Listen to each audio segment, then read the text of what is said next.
በእግር ድክድክ።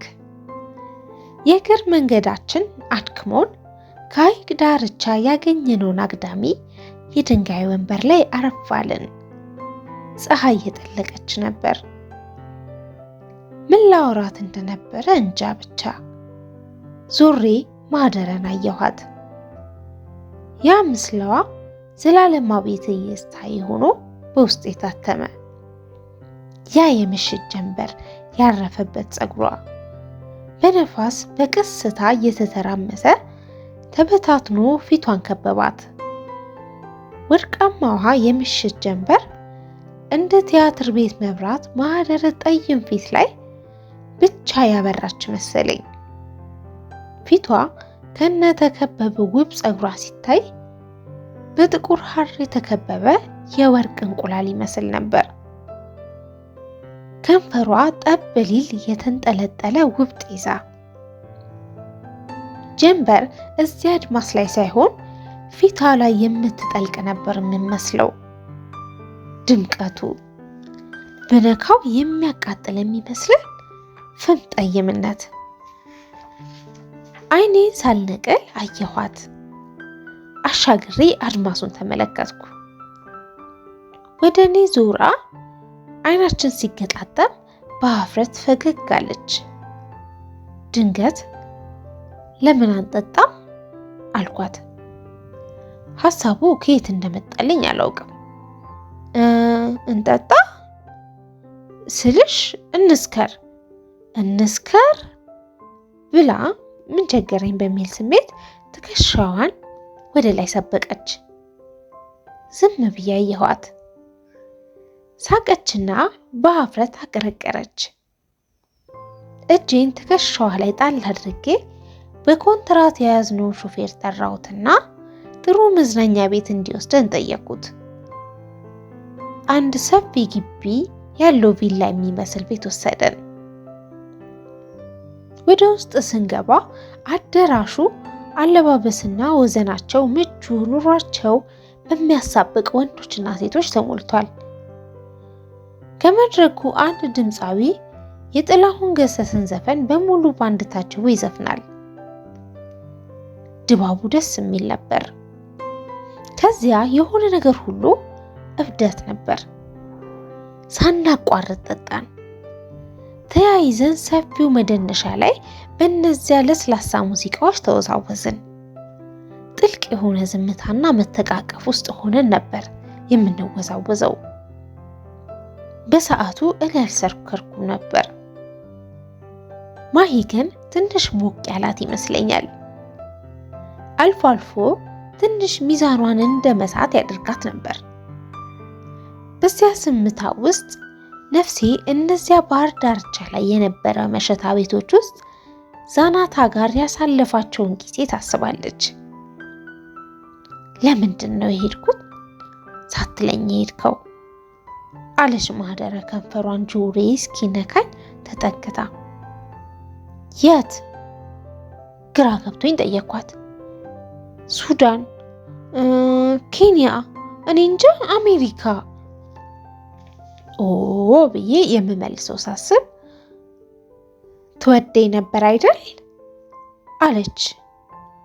ሰክራለች በጣም። እዚያ ሆነ አስታውሰኸኝ ታውቃለህ? ብዙ ጊዜ ብዬ ዋሻኋት። አሁንም ትወደኛለህ? አልመለስኩላትም። ወደ ራሴ ስቤ አጥብቄ አቀፍኳት። ዘፋኙ ጨርሶ የዳንሱ ወለል ላይ የነበሩት ሰዎች ወደ ወንበራቸው መመለስ ጀመሩ። ነገር የተፈጠረው ወደ ጠረጴዛችን ለመመለስ እጇን ይዤ በሰው መሃል እያለፍኩ ነበር። ማሂ እጇን በቀስታ አስለቅቃኝ ተመለሰች። መጀመሪያ ወደ መታጠቢያ ቤት የምትሄድ ነበር የመሰለኝ። ወደ መድረኩ ተጠግታ የባንዱን መሪ የሚመስለውን ጊታር ተጫዋች ጎልማሳ በምልክት ስትጠራውና በአክብሮት ወደፊት መጥቶ አጎንብሶ ሲያወራት የሆነ ሙዚቃ እንዲጫወቱላት ልትጠይቀው ነው አልኩ። እንዲያውም የምትመርጥልኝ ሙዚቃ ለመስማት ሳልጓጓም አልቀረውም። የሆነ ነገር ግን በእውኔም በህልሜም ያላሰብኩት ነገር ነበር። ጊታር ተጫዋቹ ራሱን በፍጥነት ነቅንቆ በደስታ ፈገግ አለ። ወደ ደረጃው ጠቁሟት ቀድሟት ሄዶ ቆመ። በደረጃው በኩል ወደ መድረኩ ስትወጣ ራመድ ብዬ በአክብሮት እጇን ይዞ ደገፋት። ሁለቱም ወደ ተደረደሩት የሙዚቃ መሳሪያ ተጫዋቾች ሄዱና የሆነ ነገር ሲነግሯቸው በፈገግታ ራሳቸውን እየነቀነቁ ተስማሙ። እንዲያውም ጊታር ተጫዋቹ ወደፊት ራመድ አለና ማይክ አንስቶ ለማህደር አቀበላት። ተቀብለው ቆመች። ሙዚቀኞቹ ጎን ለጎን በሹክሹክታ ተነጋግረው በስምምነት አውራጣታቸውን ከፍ አደረጉ። ምልክት ከተሰጣጡ በኋላ ለመጀመር ተዘጋጁ። ያኔ ደነገጥኩ።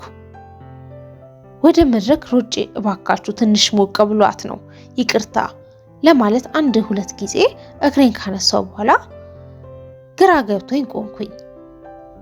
በጭንቀት ተውጬ አዳራሹን በአይኔ ቃኘሁት። ሁሉም ሰው ወደ መድረኩ ይመለከታል። ሙዚቃው ረጋ ብሎ ሲጀምር ማህደረ ወደ ተመልካች ፊት አዙራ መሬት እያየች ቆመች። ግንባሬን እየፈተኩ በአፍረት አቀርቅሬ እንደቆምኩ ፈጽሞ ከማህደረ ይወጣል ብዬ ያልጠበቅኩት ስርቅርቅና ውብ ድምፅ አዳራሽ ውስጥ ሲናኝ ባለማመን ቀና ብዬ አየኋት። ድምጿ ውስጥ የሆነ መግለጽ የማይቻል የሚነዝር ስሜት ነበር። ብዙ ዓመት እንደዘፈነ የመድረክ ሰው አይኖቿን ከድና በእርጋታ ምትዘፍነው። ሙዚቀኞቹ እንደኔ ጨንቋቸው ነበር መሰል ስትዘፍን በፈገግታ ተያዩ። አዳራሹ ጸጥ ብሎ ሙዚቃውንና የማሂ ድምጽ ብቻ ሲንቆረቆር ምን አደረኩ? አለቀስኩ። ድብልቅልቅ አለብኝ።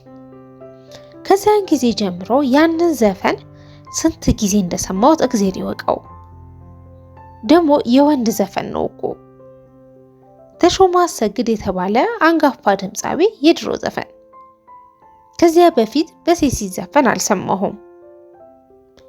የኔ አካል የኔውነ ምን አወርሳለሁ የሚለውን አንጀቴና ልቤን ያውትቼልሃለሁ።